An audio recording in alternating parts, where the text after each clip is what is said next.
talks about the fear of being seen, but for Black women, that fear didn't start on the internet. It probably started at home with your mother. Here's what we're really talking about here, and something that I see among Black women that are friends, family, and even my clients, which is visibility anxiety. And that really is a nervous system response to being punished in the past for shining. So it can show up in your life as fear of standing out, fear of being judged for your success, fear of being visible in your gifts. Hell, fear of being on social media, launching that podcast, launching the business that you want to launch, going for that next promotion. Anything that would require you being highly visible can create fear. I see this happen a lot with dating.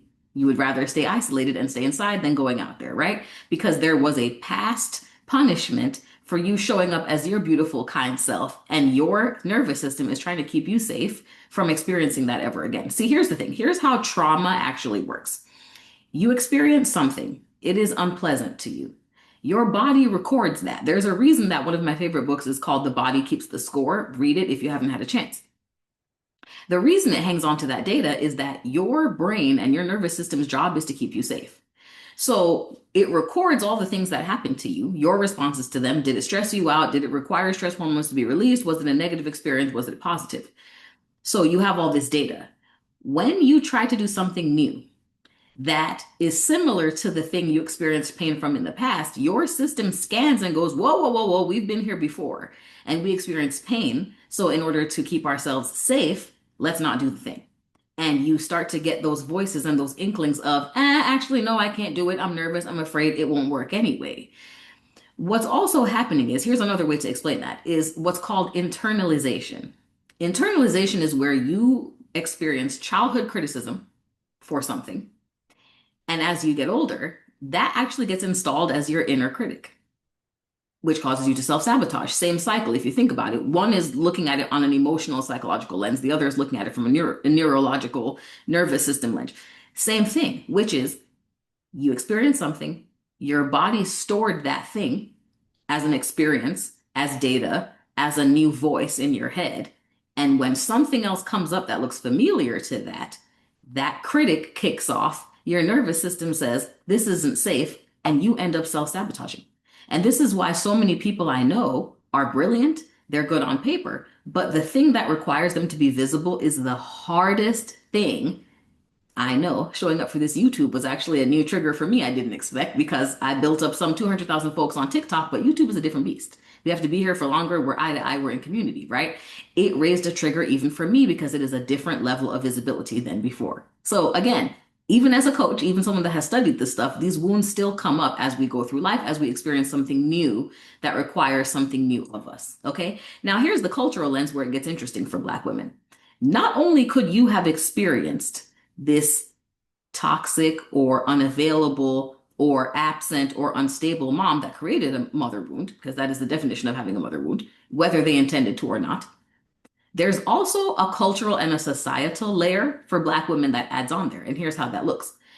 Being called too proper for speaking a certain way. I was called a white girl all through middle school because I spoke too properly and I was in an advanced science program. So I was called white girl. Literally just walking down the halls, minding my business, I was called white girl, right? Being labeled as too bougie, being ostracized for your education level or your ambition, basically being punished by society for success. Black women, you've probably heard this before. Oh, I see with your little business.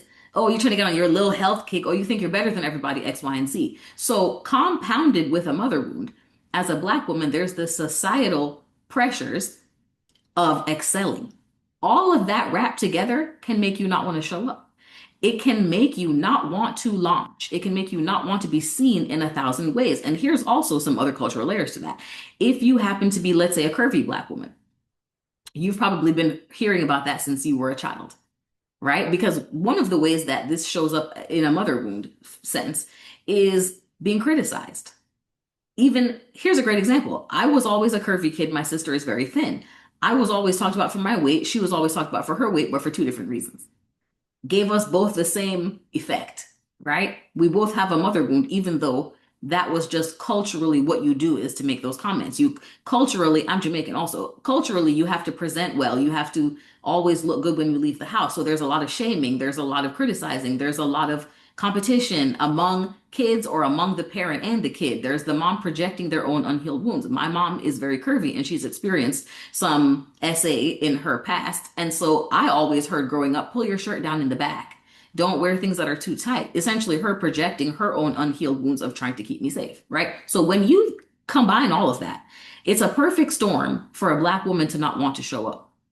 I'll give you an even better example of how this looks. This can actually happen by, you can hide by wearing oversized clothing, playing small professionally, not launching that business, not doing public speaking, not dating, staying in the house isolated, right? I'll give you a really tangible example of this.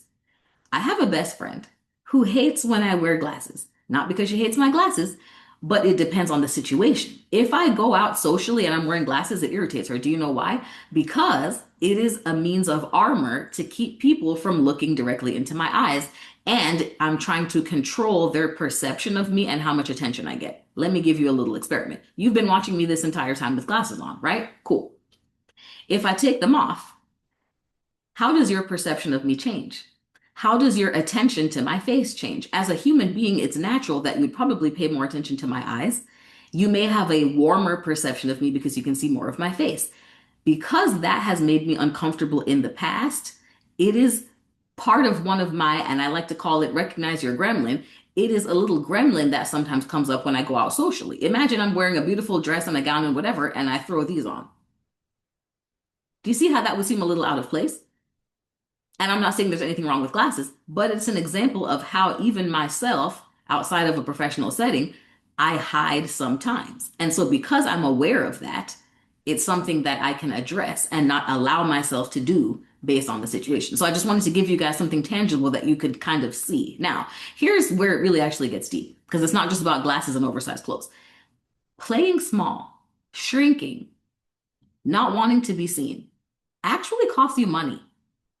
There is lost income tied to your fear of showing up. Whether that is because you have business, whether that's because you could be making money online, whether that's because you don't allow yourself to speak up in meetings and reveal the brilliant ideas you have, that could result in you getting a promotion. That might be you not putting yourself out there on LinkedIn and you could get a better job. So it could actually be costing you tangible money. You may not ask for the sale, right? As a salesperson, it might not be that you don't know the product.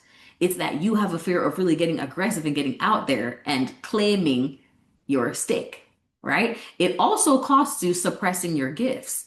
When you don't allow yourself to be seen, there's a beautiful phrase I've heard called, don't hold up the line. If you're here to do something and you have a gift, it's because other people need to receive it. And when you play into this fear, you suppress your gifts. You therefore hold up the line. People who were supposed to get something from you cannot get it from you. Ask yourself, if I didn't show up and tell y'all any of this stuff, what would be the impact? Surely you could hear it from someone else, but perhaps you needed to hear it from me in a very specific way, right? I think about this all the time with my social media. It's not that I say things that have never, ever in life been said before, but as Barbara Marciniak once said in a book of hers called Bringers of the Dawn, there are people that are coded to hear something specifically from the sound of your voice. And so when you let that fear take over, those people don't get what it is they came here to get from you. Okay.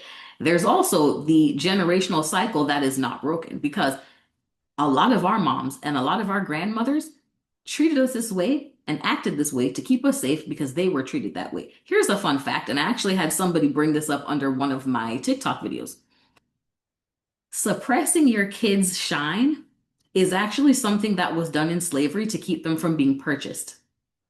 Because the more attractive a slave looked, the higher the likelihood that you would get purchased and separated from your family. So a lot of mothers purposefully dim the shine of their kids of like, oh, this one's not that great. She's not that pretty. You don't want her anyway, because they literally were trying to keep their daughter safe. So think about the epigenetics of that and how that passes down through time, right? Now, here's another thing I want you to think about. You experience emotional exhaustion from not showing up. And I know that sounds counterintuitive, but here's how that looks, right? You would think that the showing up is what makes you tired. Not necessarily. It is constantly fighting yourself when you want to show up and not doing so. That takes more emotional resources. You have all of these ideas, but then you have to expend all of this energy talking yourself out of those ideas.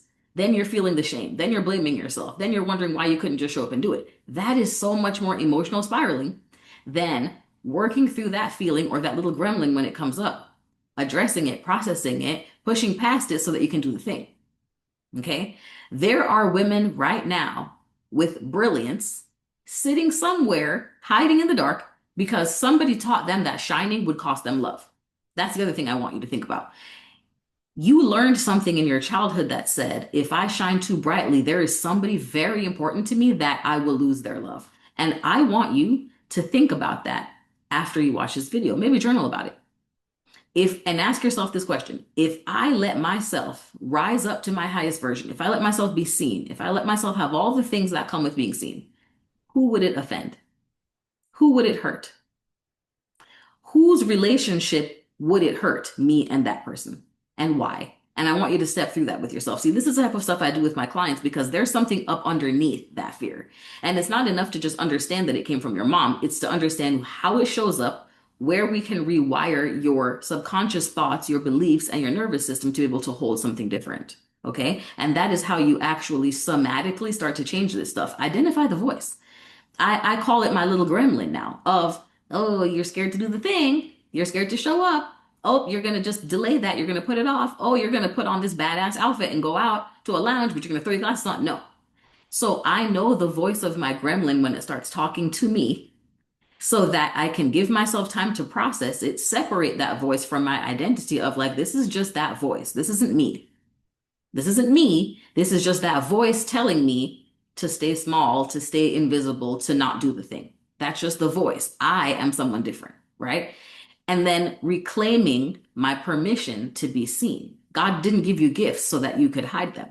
But the fourth and the key part is supporting your brain and your system in actually holding that change. And that is the work that I do with my clients, which is we do things like EFT tapping, somatic exercises, breath work, affirmations, journaling, because half of what I do is educating you so that you can identify the patterns, but the other half is to actually change and actually show up differently and actually start to see changes in your life. Because again, you can sit and think about these things for years and not actually make a change. So if this resonates with you, we're going much deeper into it on the 21st of March, which is this month, 5 p.m. Eastern time. I'm doing a Healing the Mother Wound class. It's going to be a private live stream. You can actually get the course right now. Link is in my bio. You'll get all the audio meditations and the PDFs immediately, and then we'll do the group course together on the 21st. So I would love to see you there because this should be the year that you actually step out and let yourself be seen and let yourself play and be your most magnetic, amazing version. So if this resonated with you, please share with a friend. Please share with somebody who could benefit. And as always, love you.